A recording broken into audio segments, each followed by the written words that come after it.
5వ అధ్యాయము 1వ వచనం చదువుదాం. అది యూదుల పండగ. అటు తరువాత యూదుల పండుగ ఒకటి వచ్చెను.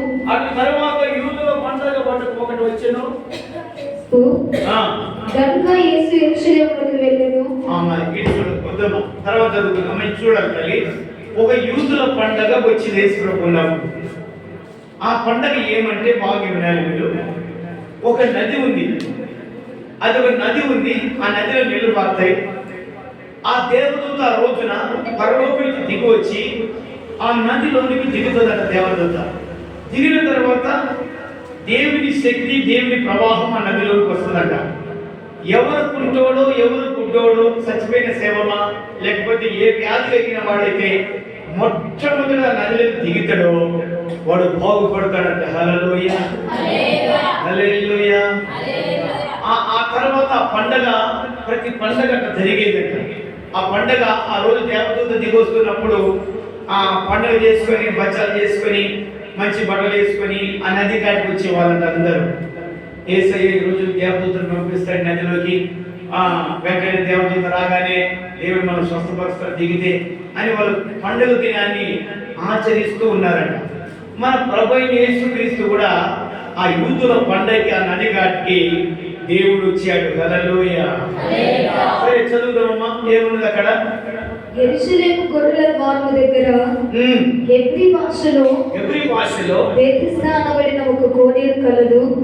దానికి 5 మంటపములు కలవు. అది 5 మంటపములు కలవు. ఆయా సమయములలో దేవదూత కోనేటిలో దిగి నీళ్లు కదిలించుట కలదు. నీళ్లు కదిలిస్తారు. నీరు కదిలింపబడిన పిమ్మట మొదట ఎవరు దిగునో వాడు ఎట్టి వ్యాధిగ్రస్తుడైన బాగుపడును గనుక ఆ మంటపములలో రోగులు, గుడ్డివాడు, ఊచకాలు, చేతులు గలవారు గుంపులుగా పడి ఉండేది. ఏం పండుగ మరి చెప్పండి తప్పెట్టి. ఆ యూదుల పండుగ రోజు రోగుల పండుగ పోతున్నాయి. రోగులందరూ గుంపుకు వచ్చారట. ఈ రోజు పండుగ అవుతుంది, ఈ రోజు దేవదూత దిగి వస్తుంది, ఆ నదిలో దిగి వస్తుంది. ఎంత వ్యాధి కలిగినాలో మొదలు దిగితే బాగుపడతాము అని గుంపుగా రోగులందరూ వచ్చారట. మన ప్రభువైన యేసుక్రీస్తు అక్కడ వచ్చాడు ఆ పండుగ రోజు. వచ్చి చూస్తా రోగులందరూ చూస్తా ఉన్నారు. వచ్చిన వాళ్ళని చూస్తారు. పిండి వంటలు చేసుకొని వచ్చి ఆ నది కాడ కూర్చొని తింటా ఫుల్ ఎంజాయ్ చేస్తూ ఉన్నారు. తర్వాత ఎవరు రోగిని చూశాడు దేవుడు. చూసి ఆ రోగిని అడిగాడు, రోగి అబ్బాయి ఇక్కడ పడుకుంటున్నావు కదా పరిపించుకొని, మనం నదిలో దేవదూత దిగినప్పుడు ఆ నది కదిలించినప్పుడు నువ్వు దిగొచ్చు కదా అని అడిగాడట దేవుడు. అడిగితే ఆయన అన్నాడట, దేవా ఆ నది దేవదూత దిగొచ్చినప్పుడు నన్ను దింపేవారు ఎవరు లేరు. పక్షవాది గల వాణి కదా, నన్ను దింపేవారు ఎవరు లేరు కనుక నేను దిగకు మునిపి ఎవరెవరు దిగేసి బాగుపడుతున్నారయ్యా అని యేసు ప్రభువు చెప్పాడు. ఆ పండగ రోజున ఆ రోగిష్టి, పక్షవాది కలిగిన రోగి యేసుక్రీస్తు ఒకవేళ కొత్తగా ఈ సంవత్సర పండుగకు వచ్చాడు అని ఎన్ని రోజులు ఉన్నావు ఇక్కడి నుంచి అని అడిగాడు యేసు ప్రభు. ఈయన ఏమన్నాడంటే 38 సంవత్సరాల. ఎన్ని సంవత్సరాలు? 38 సంవత్సరాలు. ఎన్ని పండుగలైనాయి? 38 సంవత్సరాలు అంటే 38 పండుగలు. ఎన్ని పండుగలు? గట్టిగా చెప్పండి అమ్మా. ఆ 38 పండుగలు చేసుకొని బాగా పరిపేసుకొని పరిపేసిన తెలియదు. ఆ నది నీకు వచ్చినల్లా ఏదైనా చిత్రన్నం మిగిలిన, పుణ్యాలు మిగిలిన, పూరీలు మిగిలిన, బచ్చాలు మిగిలిన ఈ గుట్టోడు కూర్చోటి వేసిపోతూ ఉన్నారు. ఇంతకంత ఆనందం ఏ సంతోషం లేదు. మలయాళ పోయి నదిలో కూర్చొని బాగుపడితే నేను మళ్ళీ ఏదైనా పోవాలని చెప్పి బలహీనతలో ఉండి బాగా ఉంటూ ఉన్నాడు, బాగా కూర్చున్నాడని వచ్చినల్లో వేసిపోతుంటే తిని బాగా అన్నగారు పాంపరాకేస్తున్నాడు, సిగరెట్ తాగుతాడు, మళ్ళీ ఏ కొట్టుక చేస్తాడో తెలియదు కానీ బాగా 37 సంవత్సరాలు దేవుడు అన్నాడు, నువ్వు పోయి దిగొచ్చు కదా. సరే రేపు దేవదూత ఈ పండగ వస్తుంది, ఈ పండగ అయితే ఒకరోజు మొదటి పండగ అయితే నీకు రాలేదు, రెండో పండగ అయితే నువ్వు చెప్పుకోలేదు. సరే కొన్ని పండగకు ముందే నీకు తెలుసు కదా, అక్కడ 38 సంవత్సరాలు ఉన్నప్పుడు తిన్నగా ముందే పోయి కూర్చోవచ్చు కదా నదిలో. ఈ గుంతకు పంది అలవాటు పడినట్టుగా అలవాటు పడి తెచ్చిన వాళ్ళకి వచ్చిన వాళ్ళని పెట్టిపోతారు కదా, ఆడ తిని పరిపేసుకుని పండుకున్నాడు. దేవుని తెలుసు. దేవుని స్తోత్రం, హల్లెలూయా. అలవాటు పడినాడు ఆయన. హల్లెలూయా. మన మత్త ఏమన్నాడు, ఏమన్నా కొంచెం కడుపు కాపరేషన్ చేసుకుంటే ఏమన్నాడు సార్ రోజు పండుగ రోజున, నువ్వు ఇప్పుడు నీ పరిపెత్తుకుని నడుసు ఇంటికి అన్నాడు. హల్లెలూయా, హల్లెలూయా. ఇప్పుడు నడుచున్నాడు ఆ రోజు. 11 వచ్చింది. అందుకు వాడు, నన్ను స్వస్థపరిచిన వాడు నీ పరిపెత్తుకుని నడువుమని నాతో చెప్పాను. నీ పరిపెత్తుకుని నడుసమని చెప్పాను. హల్లెలూయా.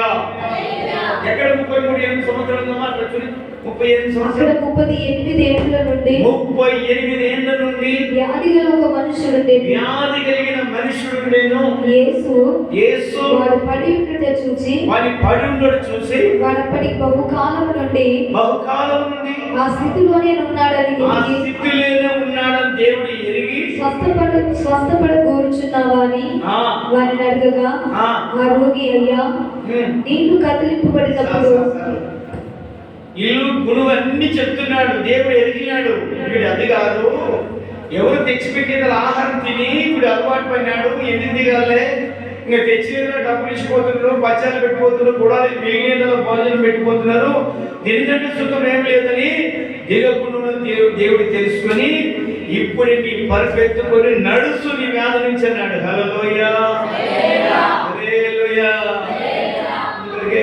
38 ఏళ్ల నుండి పడి ఉన్న వ్యాధిగ్రస్తుడు.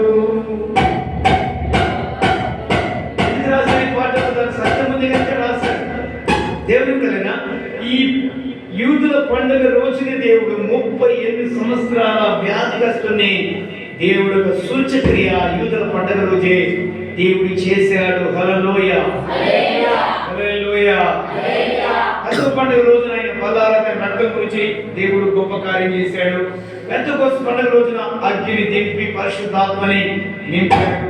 ఈ యూదుల పండుగ రోజున 38 సంవత్సరాలు వ్యాధి కలిగిన వాణ్ణి దేవుడు బాగు చేశాడు. హల్లెలూయా. ఇంకొకటి పర్ణశాల పండుగ. ఏ పండుగ? పర్ణశాల పండుగ. బైబిల్ ఉన్న వారు నెహెమ్యా గ్రంథము 8వ అధ్యాయము, బైబిల్ ఉన్న వాళ్ళు నెహెమ్యా గ్రంథము 8వ అధ్యాయము 15వ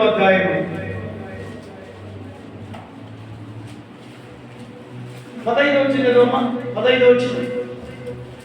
మరియు వారు తమ పట్టణములలోను పట్టణములన్నిటిలోను యెరూషలేములోను ప్రకటన చేసి తెలియవలసినదేమనగా, మీరు పర్వతమునకు పోయి ఒలివ చెట్ల కొమ్మలను, అడవి ఒలివ చెట్ల కొమ్మలను, కొద్ది చెట్ల కొమ్మలను, ఈత చెట్ల కొమ్మలను, గుబురు గల వేరు చెట్ల కొమ్మలను తెచ్చి చూడాలి.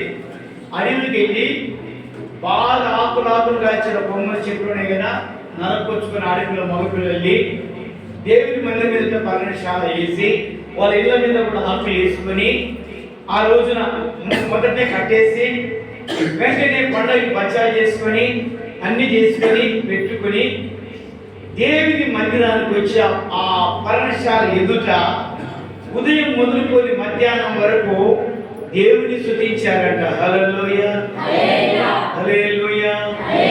3వ వచనం చదువుదాం కింద. 3వ వచనం. నీటి గుమ్మం ఎదుటనున్న మైదానములలో ఉదయం మొదలుకొని మధ్యాహ్నం వరకు నిలుచుచున్న స్త్రీ పురుషులలో తెలుగుతో వినగల వారందరికీ చదివి వినిపించుచు వచ్చెను. ఆ జనులందరూ ధర్మశాస్త్ర గ్రంథమును శ్రద్ధతో వినిది. అమ్మాయికి చూడాలమ్మా. ఈ పర్ణశాల తర్వాత ఇంటికి వచ్చి చదువుకుంటే అంత అర్థమవుతుంది. ఈ పర్ణశాలలు వేసిన తర్వాత వాళ్ళు పిండి వంటలు వండుకొని బచ్చాలు చేసుకొని ఇవన్నీ పలహారాలు చేసుకొని ఈ పర్ణశాల కట్టేసి స్నానం చేసి బాగా బట్టలు వేసుకొని ఉదయం మొదలుకొని మధ్యాహ్నం వరకు యేసు ప్రభు వాక్యము దైవజనులు చెప్తుండగా ఇని విన్నవారు గ్రహించి ఏడ్చినారని రాయబడింది. హల్లెలూయా, హల్లెలూయా. ఇప్పుడు నువ్వు పండగ వచ్చినప్పుడు నువ్వు ఇంటికాడ చేసుకొని తిని ఇంత తిని వీటికి వచ్చి ప్రార్థన చేయాలని ఎక్కడ బైబిల్లో లేదు. నేను చెప్తున్న బాగా వినాలి, ఎందుకంటే పరిశుద్ధ గ్రంథంలో దేవుడు రాశాడు. నువ్వు ఊరికి పండగ చేస్తున్నాను, ఊరికే బట్టలు వేసుకొని తిరుగుతాను, గేరి తిరుగుతాను, అక్కడిక్కడ తిరుగుతాను ముచ్చలు చెప్పవద్దు. పరిశుద్ధ గ్రంథంలో దేవుడు అప్పట్లో ఏ పండుగ ఎలా చేయించాడో, ఏమి చేశాడో పండుగ రోజున అనేది నువ్వు గ్రహించాలి. తర్వాత చెప్పుకుంటూ వచ్చి వాక్యం విని 9వ వచనంలోకి వస్తే ఎట్లా ఏడ్చారు వాళ్ళు? కింద 9వ ధర్మశాస్త్ర గ్రంథపు మాటలు విని ఉదయకాలం మొదలుకొని మధ్యాహ్నం వరకు దేవుని వాక్యం దైవజనులు విప్పి చెప్తూ ఉండగా దేవుడు మిమ్మల్ని కాపాడాడు, మీ పిల్లల్ని కాపాడాడు. పర్ణశాల పండుగ రోజున దేవుడు మీతో మాట్లాడుతున్నాడు. జాగ్రత్త స్వామి, నువ్వు దేవుని కాడ కృతజ్ఞత కలిగి ఉన్నావా లేదా? దేవుడు నిన్ను పుట్టించి పెద్దలు చేశాడు, నీకు ఆరోగ్యం ఇచ్చాడు. ఇవన్నీ వివరిస్తూ చెప్తుండగా ధర్మశాస్త్ర గ్రంథపు మాటలు విని ధర్మశాస్త్ర గ్రంథం మాటలు విని ఏడవటానికి మొదలు పెట్టగా అధికారి అయిన నెహెమీయు యాజకులను శాస్త్రులను యెజ్రాయిలు జనులకు బోధించు లేవీయులను మీరు దుఃఖపడకండి, ఏడవవద్దు. ఈ దినము మీ దేవుడైన యెహోవాకు ప్రతిష్ఠిత దినమని. హల్లెలూయా, హల్లెలూయా. గట్టిగా చెప్పండి తల్లి. హల్లెలూయా. ఏం చేశాడు చూడండి, ఏం చేశారంటే వాక్యం విని, చెప్పండి అందరూ, వాక్యం విని వాళ్ళు ఏడిచారు. నువ్వు ఏడ ఏడుస్తావు? సచిన వాళ్ళ కాడ ఏడుస్తావు, ఎవరైనా తిడితే ఏడుస్తావు, రోగం వస్తే ఏడుస్తావు. పండుగ దినం రోజున పరిశుద్ధ గ్రంథంలో ఉన్న లేఖనం చదివిన తర్వాత వాళ్ళ హృదయం చినిగిపోయి దేవుని కాడ పశ్చాత్తాపడి ఏడుస్తుంటే బైబిల్లో ఎందుకు ఏడుస్తారు? ఈరోజు ప్రతిష్ఠ దినంలే అని వాళ్ళని ఓదార్చి వాళ్ళ నీళ్ళకు పంపిస్తే వాళ్ళు ఏం చేశారు తెలుసా? ఆ పిండి వంటల ఆహారం ఉంది కదా, తిన్నగెళ్ళి పేదవాళ్ళు ఎదవరం దిక్కులేని దైవ సేవకులకి ఆహారం పంచిపెట్టి వాళ్ళ పిల్లలు వాళ్ళకి తిని సంబరాలతో ఉండాలండి. సభలు కొడతాం గట్టి.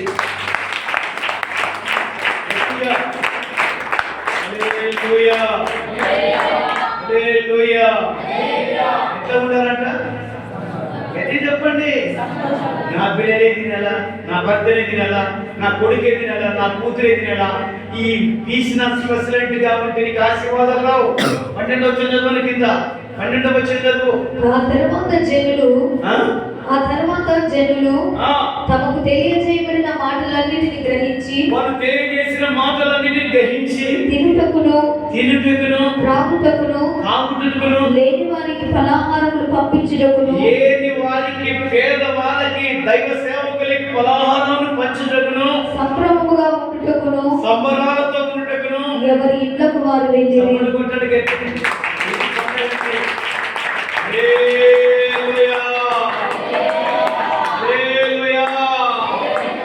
నువ్వెవరికి ఇస్తావులే? నీవే తిరిగి గ్యాస్ ఎక్కించుకుంటావు. అవ్వబన్నా ఈరోజు పండుగ చేసినాను, పేదవాళ్ళు ఎవరైనా ఉన్నారా వాళ్ళకి ఇస్తాము, లేదు దైవ సేవకులకి ఇస్తాము, తినాలి. ఏమన్నది?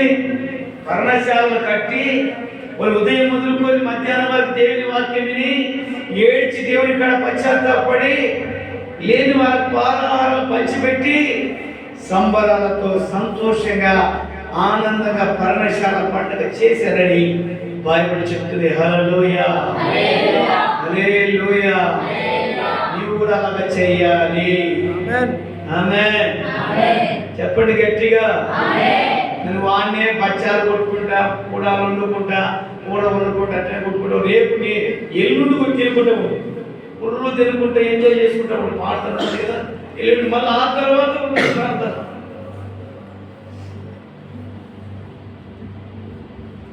సింహంలాగా బతికి కుక్కల పిల్లిలాగా చచ్చిపోయి బతకకూడదు. మనం తెలుసుకోవాలి, పరిశుద్ధ గ్రంథంలో దేవుడు పండగలకు ఎలా చేశాడు.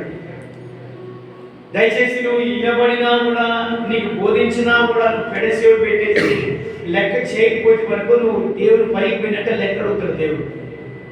ఇక్కడ ఏమైంది, లేని వాళ్ళకి ఫలహారాలు పంచి లేని వాళ్ళకి ఇచ్చి వీళ్ళందరూ సంబరాలతో ఉండటకు వాళ్ళ ఇళ్ళకి వెళ్ళిరి. హల్లెలూయా. పేదవాళ్ళకి నీకు ఎంత ఆనందం ఉండదు హృదయంలో, లేదా దైవ సేవకులకి ఎంత ఆనందం ఉండదు హృదయంలో. అది చెప్పుకోలేని ఆనందం దేవుడు తెప్పిస్తాడు. దాన్ని నువ్వే తినడము, నీ పిల్లలే తినడము, ఇలాగ తినడం అంటే ఆశీర్వాద ఆనందాలు ఉండవు. ఇలాగ వాక్యం వినాలి. త్వరగా నువ్వు స్నానం చేయాలి. రేపు పొద్దుగా లేవాలి. మీరందరూ రేపందరూ పొద్దుగా లేవండి, అలాగే స్నానం చేయండి. ఏదైనా చేసుకున్న లోపల చేసేసి స్నానం చేసుకొని వచ్చేసి ఇక్కడ వాక్యం వినండి. వాక్యం విను, తినకుండా వచ్చి విన్న వాక్యం. దేవుని ఇక్కడ పశ్చాత్తాపడు. ప్రభువా, గత 12 నెలలు కంచి వేసి కాపాడావు. నా పిల్లలు, నా కుటుంబాన్ని కాపాడావు. నా పిల్లల చదువులో తోడుకున్నావు, వాళ్ళ ప్రయాణంలో తోడుకున్నావు. నీకు వందనాలు, స్తోత్రం. మరొక నూతనమైన నీ జన్మదిన పండగ ఈ క్రిస్మస్ రోజున మమ్మల్ని సజీవ లెక్కలు వచ్చావు. నీకు స్తోత్రం. ఏదైనా పొరపాటు క్షమించినైనా, మమ్మల్ని దీవించి ఆశీర్వదించినైనా, పెద్దకొస్సు పండుగ రోజున పరిశుద్ధాత్మను పంపించావు కదా. పశువు పండుగ రోజున నీ రక్తం నీ శరీరం నువ్వు చెప్పావు కదా. యూదుల పండుగ రోజున వ్యాధిని స్వస్థపరిచావు కదా నైనా. పరమేశ్వర పండుగ రోజున వాళ్ళందరూ సంబరాలతో ఉన్నారు కదా. నేను కూడా అలాగే చేస్తున్నానయ్యా. నాకు కూడా నా కుటుంబానికి నాకు ఆ సంబరంగా ఉంటుండగా, ఆ దీవెన ఉంటుంటే నువ్వు కృపదయ చేయనని ప్రార్థన చేసుకొని నీకు దేవుడు ప్రేరించిన కాలం సమర్పించి ఇంటికి వెళ్ళి లేని వాళ్ళకి ఇచ్చి సంతోషంతో ఆనందంగా ఉంటే నూతన సంవత్సరాలకు వెళ్ళగానే దేవుడికి నూతన కార్యాలు జరిగిస్తాడు. హల్లెలూయా. హల్లెలూయా. హల్లెలూయా. క్రైస్తవులాగా పల్లెటూరులో పండుగ చేసుకొని 4 గంటలకు వస్తారట. ఎన్ని గంటలకు చెప్పండి తల్లి? 4 గంటలకు వచ్చి అక్కడ నీ చీర బాగుంది, ఎంత పడింది కదా నీ చీర, నీ జాకెట్ ఎంత పడిందక్క, నీ పిల్లలు బాగా ఉందక్క. ఇవన్నీ ముచ్చడి చెప్పుకుంటా పాస్టర్లే పాడలే, వాళ్ళు భయపడలే, ఇతరుల మాటలు చెప్పడము. క్రమంలో ఇలాంటి నామక్రైస్తవ ముసుగులు ఉండకూడదు. యేసయ్య ఉపదేశ వెలుగులో ఉండాలా. హల్లెలూయా. హల్లెలూయా. హోసన్నా మినిస్ట్రీ వాళ్ళు కూడా పండుగ చేసుకోగాకు ఫస్ట్ ఆరాధన అయిపోయిన తర్వాత పోయి పండుగ చేసుకోమని చెప్తారు. వాళ్ళు కూడా ఇది ఒక దేవుని సత్యం, దేవుని నిర్మించిన ఆ క్రమం. అది దేవుని స్తుతించిన తర్వాత, దేవుని ఘనపరిచిన తర్వాత, దేవుని మహిమపరిచిన తర్వాత నువ్వు వెళ్ళి చేయి. నువ్వు ఎవరైతే ఇస్తావో ఇచ్చేసే. నువ్వు ఇవ్వకుండా తినక, ఎవరైనా పేదవాళ్ళు ఉన్నా సరే, అన్ని జనులు సరే, వాళ్ళు ఎవరైనా సరే నువ్వు చేసే. బైబిల్ ఉంది అన్ని జనులు, లేదు ఇంకొకరు అన్ని లేదు బైబిల్. వాళ్ళు ఎవరైనా పేదవాళ్ళు సరే నువ్వు ఇచ్చేది నేర్చుకోవాలి. హల్లెలూయా. హల్లెలూయా. అలాగా పరిశుద్ధ గ్రంథంలో పరమేశ్వర పండగ, పశువ పండగ, పెంతుకొస్సు పండగ, యూదుల పండుగ రోజున ఇవన్నీ జరిగిందని బైబిల్ ఉన్నది. నేను బచ్చాల గురించి మేము మా సిస్టర్ రాసుకున్నప్పుడు వాక్యాన్ని, బచ్చాలు ఎప్పుడు చేస్తారు, ఈ బచ్చాలకు విలువ ఎప్పుడు ఇచ్చాడు దేవుడు? బైబిల్ ఉన్న వాళ్ళు మీకు టక్కట చూపిస్తాను, త్వరగానే ముగిస్తాను.